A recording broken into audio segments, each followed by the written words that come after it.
Now let me just move towards the important one, that is hypothesis testing process. कि अगर आपको hypothesis testing करना है तो उसके लिए कौन कौन से स्टेप्स आपको फॉलो करने पड़ेंगे।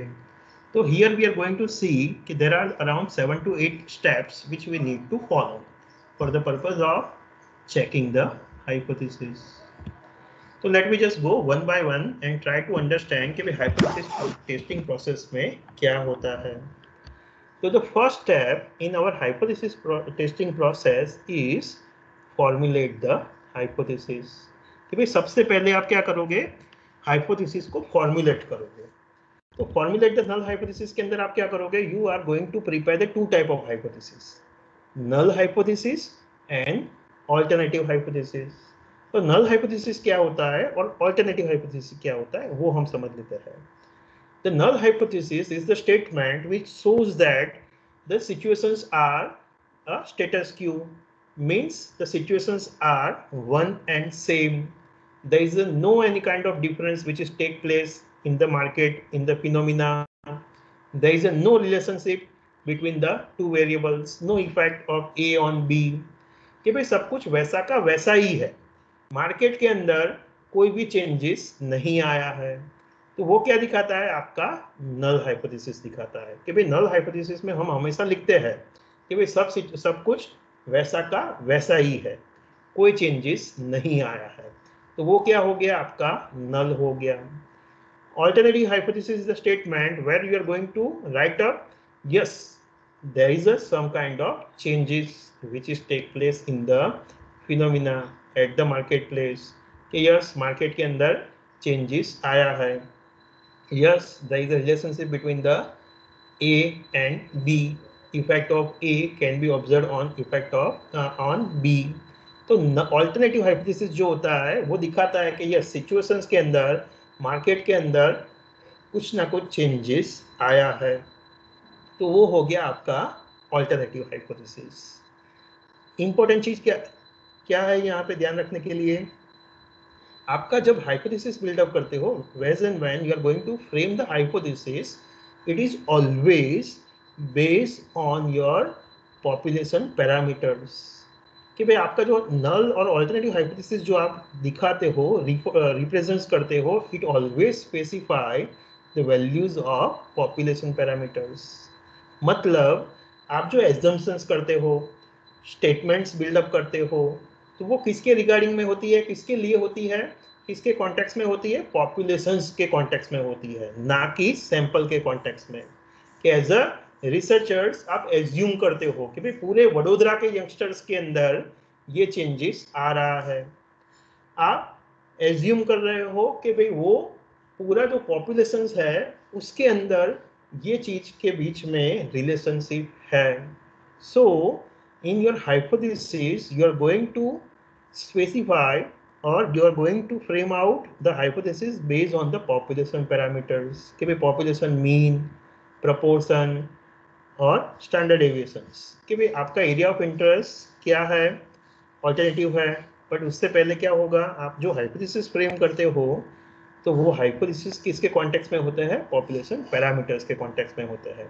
आप पॉपुलेशंस के लिए हाइपोथेसिस बिल्डअप करते हो एंड ना कि सैंपल के लिए। आप सैंपल लेके वो चीज़ को चेक करने वाले हो, बट आपका हाइपोथेसिस जो होता है वो किसके रिगार्डिंग में होता है, कौन से वैल्यू स्पेसिफाई करता है, पॉपुलेशन पैरामीटर्स की वैल्यू स्पेसिफाई करता है। कि भाई आप एज्यूम करते हो कि भाई वो एरिया का जो पॉपुलेशन है उसके अंदर कोई चेंजेस है या नहीं है। सो बीइंग अ रिसर्चर, जब आप कोई हाइपोथेसिस को चेक करोगे तो when you just statistically testing any hypothesis, there are और there can be have any one of two outcomes. कि भाई दो में से एक प्रकार का आउटकम आएगा। मतलब आप हाइपोथेसिस टेस्ट करोगे तो दो में से एक प्रकार का रिजल्ट आएगा। क्या हो सकता है, one, the null hypothesis may be rejected. कि भाई एक आउटपुट आपका क्या आ सकता है कि भाई based on the test statistics, आप सैंपल लेके चेक करके हाइपोथेसिस चेक करोगे तो एक आउटपुट आपका क्या आएगा कि आपका नल हाइपोथेसिस है वो रिजेक्ट हो रहा है। तो when null hypothesis is rejected, your alternative hypothesis is going to be accepted. And second आपका क्या आएगा, your null hypothesis is not rejected. हम null hypothesis accepted ऐसा नहीं लिख सकते. फर्स्ट आउटपुट क्या हो सकता है कि भाई नल रिजेक्ट हो गया, बट दूसरा क्या हो सकता है कि नल एक्सेप्ट हो गया.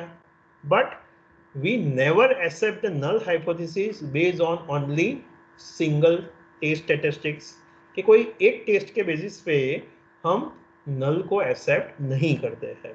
We always try to identify more evidence and then we need to take a decisions. तो आप क्या लिखोगे, आपका आउटपुट दोनों में से क्या हो सकता है, एक हो सकता है कि भाई नल आपने रिजेक्ट किया, दूसरा आपका आउटपुट हो सकता है इज नॉट रिजेक्टेड. आप एक्सेप्टेड ऐसा लिखते नहीं हो. तो दो में से एक हो सकता है, नल रिजेक्ट हो सकता है या नॉट रिजेक्टेड हो सकता है. तो आप जब हाइपोथेसिस टेस्ट करोगे तो दोनों में से एक रिजल्ट आएगा. And now being a marketing researchers, आपका एरिया ऑफ इंटरेस्ट हमेशा कहाँ पे होता है, ऑल्टरनेटिव हाइपोथेसिस में होता है. कि भाई आप रिसर्चर्स के रूप में बिलीव करते हो कि यस मार्केट में कोई ना कोई चेंजेस आ रहा है, कुछ नया हो रहा है, एंड बेस्ड ऑन दैट आप कुछ नया डिसीजंस लेना चाहते हो. तो आपका एरिया ऑफ इंटरेस्ट जो होगा, आपका जो डिसीजंस होगा, कंक्लूजन होगा, वो आपका कंक्लूजन किसके ऊपर डिपेंड होगा, हमेशा ऑल्टरनेटिव हाइपोथेसिस के ऊपर डिपेंड होगा. चलिए एक एग्जांपल लेते हैं so that it will be more clear to us. कि फॉर एग्जांपल एक डिपार्टमेंटल स्टोर है. Now this departmental stores want to open a online distribution networks. कि भाई ऑनलाइन पोर्टल हम ओपन करना चाहते हैं, वेबसाइट ओपन करना चाहते हैं, और हम हमारा जो स्टोर है फिजिकल से अभी ऑनलाइन लेके जाना चाहते हैं. कि भाई हम ऑनलाइन में भी हमारा स्टोर्स ओपन करेंगे और लोग ऑनलाइन शॉपिंग करेंगे. बट हम एज्यूम क्या करते हैं कि जो पॉपुलेशन है वहाँ पे अगर लोग 40% से ज़्यादा लोग अगर ऑनलाइन बाइंग करते होंगे तभी हम डिसीजंस लेंगे कि यस हमें ऑनलाइन जाना है.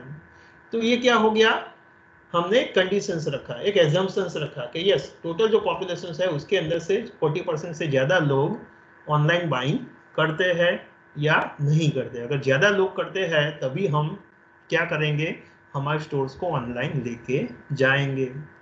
तो ये हमने स्टेटमेंट्स रखा. तो उसके बेसिस पे हम हाइपोथेसिस फ्रेम करना चाहते हैं. तो H0 H1 H0 जो है वो हमारा नल हाइपोथेसिस होता है. Null is rejected by H0, alternative is rejected with H1. ये एग्जांपल्स के अंदर हमारा एरिया ऑफ इंटरेस्ट क्या है, प्रपोर्शन है, पॉपुलेशन प्रपोर्शन की बात हो रही है यहाँ पे. तो आपका नल क्या दिखाएगा हमेशा कि भाई सिचुएशन वैसी की वैसी ही है, मार्केट के अंदर सिचुएशंस में कोई चेंजेस नहीं आ रहा है. मतलब आपका जो सैंपल पॉपुलेशन जो है वहाँ पे ऑनलाइन बाइंग करने वाले जो लोग हैं वो 40% या 40% से कम है. तो ये क्या दिखाता है, आपकी सिचुएशन वैसी की वैसी ही है कि भाई वहाँ पे ऑनलाइन बाइंग करने वाले लोग बड़े नहीं है. बट ऑल्टरनेटिव क्या दिखाएगा कि यस मार्केट के अंदर चेंजेस आ रहा है. तो आप क्या एज्यूम कर रहे हो, आप क्या बिलीव कर रहे हो एज ए रिसर्चर्स कि यस 40% से ज़्यादा लोग ऑनलाइन बाइंग करते हैं मार्केट के अंदर. तो आपका ऑल्टरनेटिव हो गया कि प्रपोर्शन इज मोर देन 40%. तो ये आपका नल और ऑल्टरनेटिव हाइपोथेसिस हो गया. अभी आप इसको सैंपल लेके चेक करोगे तो दो में से एक रिजल्ट आएगा. एक क्या आएगा, योर नल इज रिजेक्टेड, कि एक आपका आउटपुट आ सकता है कि भाई आपका नल हाइपोथेसिस रिजेक्ट हो रहा है. तो नल रिजेक्ट होगा उसका मतलब क्या, आपका ऑल्टरनेटिव हाइपोथेसिस एक्सेप्ट हो रहा है. मतलब वो पर्टिकुलर पॉपुलेशन के अंदर जो ऑनलाइन शॉपिंग करने वाले लोग हैं उनका प्रोपोर्शन है वो 40% से ज़्यादा है. तो वंस अगेन उसके बेसिस पे आप डिजायर्ड डिसीजंस लोगे. आपका एरिया ऑफ इंटरेस्ट कहाँ पे दिख रहा है, ऑल्टरनेटिव हाइपोथेसिस में दिख रहा है कि यस अगर नल रिजेक्ट होता है तो मेरा ऑल्टरनेटिव एक्सेप्ट होगा. तो टेस्ट स्टैटिस्टिक्स में हम हमेशा नल को चेक करेंगे कि भाई नल हमारा एक्सेप्ट हो रहा है, नल रिजेक्ट हो रहा है या नॉट रिजेक्टेड हो रहा है, और उसके बेसिस पे हम डिसीजंस ले रहे हैं.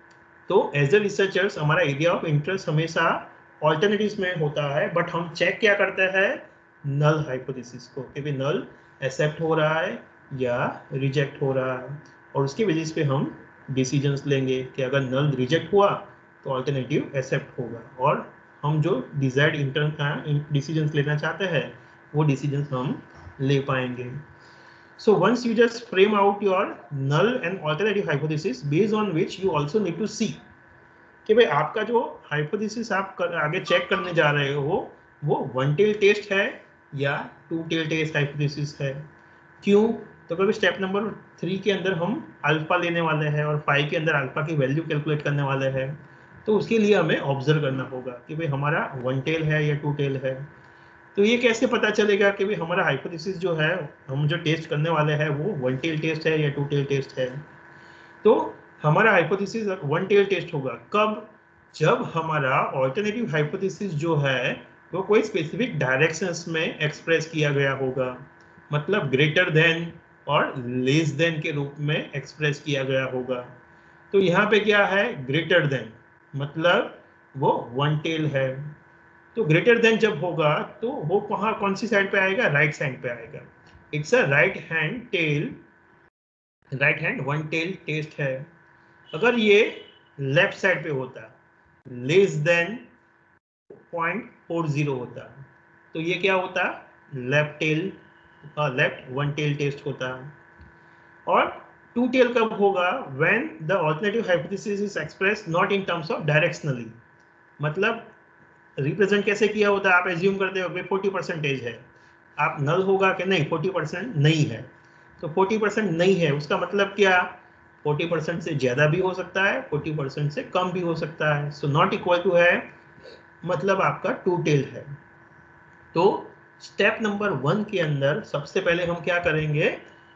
हाइपोथेसिस को फ्रेम करेंगे, हमारा ऑल्टरनेटिव हाइपोथेसिस और नल हाइपोथेसिस क्या होगा, तो वो चीज को हम यहाँ पे फ्रेम करते हैं।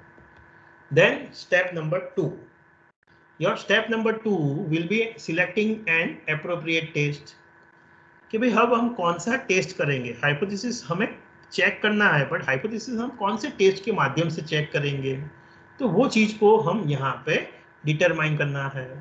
To test the null hypothesis it is necessary to select an appropriate statistical test techniques कि भाई कौन सी स्टैटिस्टिकल टेक्निक्स हमारे पास है कि जिसकी बेसिस पे हम ये चेक करने वाले हैं। So as a researcher, we should take into the considerations how the test statistics is going to be computed and sample distributions, the sampling distributions that sample statistics could follow. तो आप कितने लोगों का सर्वे करने वाले हो? आपका अगर आपने सभी सैंपल पॉपुलेशन में से जितने पॉसिबल है वो सारे सैंपल्स ले लिए, उसका मीन डिस्ट्रीब्यूट कर दिया, तो आपका जो डिस्ट्रीब्यूशन है, सैम्पलिंग डिस्ट्रीब्यूशन है, वो कैसा होगा? तो ये सारी चीज़ों के बेसिस पे आप डिसाइड करने वाले हो। तो यहाँ पे हम क्या चेक करेंगे कि भाई आपका एरिया ऑफ इंटरेस्ट क्या है, हम हाइपोथेसिस टेस्ट किसके लिए करना चाहते हैं। We want to test the associations between the two things, or we want to see the difference between the two things. Difference in terms of mean, difference in terms of proportion, different in terms of mean, or different in terms of ranking, different distributions. कि भाई हमारा area of interest क्या है, आप क्या चीज check करना चाहते हो वो हमें चेक करना है। Same way we also need to see कि भाई हमारा सैंपल कैसा है, कितने लोगों का आप सर्वे करने वाले हो, उनसे कैसे डेटा कलेक्ट करने वाले हो, उनका सैम्पलिंग डिस्ट्रीब्यूशन कैसा है। Based on that you are going to determine कि भाई आपका टेस्ट स्टैटिस्टिक्स क्या होगा और आप कौन सा टेस्ट अप्लाई करने वाले हो। तो here we have a 2 type of test, parametric test and non parametric test. Syllabus में डिटेल में ये सब कुछ नहीं जाना है आपको, बट मैं आपके एक्सप्लेनेशन अंडरस्टैंडिंग के लिए समझा रहा हूँ कि भाई क्या होगा अगर आपने जो सैंपल कलेक्ट किया और सैंपल का जो डेटा होगा अगर वो नॉर्मली डिस्ट्रीब्यूटेड है। नॉर्मली डिस्ट्रीब्यूटेड का मतलब mean, median, mode all are equal, then you will go for parametric test. But अगर आपका जो सैंपल का सैम्पलिंग डिस्ट्रीब्यूशन जो है वो स्क्यूनेस है, मतलब नॉर्मल डिस्ट्रीब्यूशन कर्व नहीं है, तो आप नॉन पैरामेट्रिक टेस्ट के लिए जाओगे। आप सैंपल से जो डेटा कलेक्ट करते हो it is a quantitative data, then you will go for the parametric test. अगर आपका जो डेटा है वो नॉन क्वांटिटेटिव डेटा है then you will go for non parametric test. Scale of measurement, कि भाई आप जो स्केल के माध्यम से डेटा कलेक्ट करने वाले हो तो वहां पे क्या है, मैट्रिक्स टाइप्स, मैट्रिक स्केल्स है, दैट इज स्केल टाइप है, लाइकर्ट स्केल है, स्टेपल है, सिमेंटिक है, रैंकिंग है, तो आप पैरामीट्रिक टेस्ट के लिए जाओगे। बट आपका जो measurement of scale of measurement जो है वो नॉमिनल एंड ऑर्डिनल है, यस नो टाइप के आपके क्वेश्चंस है, तो आप नॉन पैरामीट्रिक के लिए जाओगे। In other words the basic difference में भी द पैरामीट्रिक टेस्ट जो होगा वो आपका it is more powerful and non parametric जो टेस्ट होगा इट इज लेस पावरफुल। तो based on this various criterias आपको डिसाइड करना होगा कि भाई आपका पैरामीट्रिक टेस्ट के लिए जाना है या नॉन पैरामीट्रिक टेस्ट के लिए जाना है। आप एक सैंपल का सर्वे कर रहे हो, एक ग्रुप को ऑब्जर्व कर रहे हो, या एक से ज्यादा ग्रुप को ऑब्जर्व कर रहे हो, based on that your test will be determine. तो यहाँ पे हम एज्यूम करते हैं कि भाई हम एक ही सैंपल को लेंगे और 30 लोगों का 30 लोगों का या 30 से ज़्यादा लोगों का हम सर्वे करना चाहते हैं, और वो जो डेटा होगा वो नॉर्मली डिस्ट्रीब्यूटेड होगा।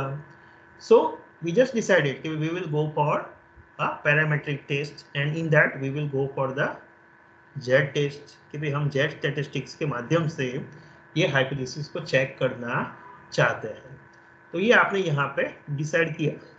तो वंस यू जस्ट डिसाइडेड कि एक बार आपने जो डिसाइड किया कि भाई मेरे को ये टेस्ट से चेक करना है, तो फिर क्या करोगे आप, वो जो टेस्ट का फॉर्मूला जो होगा तो वो फॉर्मूला आपको याद रखना पड़ेगा या अप्लाई करना पड़ेगा कि यस चलो हमने डिसाइड किया है जेड, तो जेड का जो फॉर्मूलाज है प्रोपोर्शन के लिए, तो वो फॉर्मूलाज अभी आप फॉर्मूलाज यूज करके वेरियस वैल्यूज को कैलकुलेट करोगे।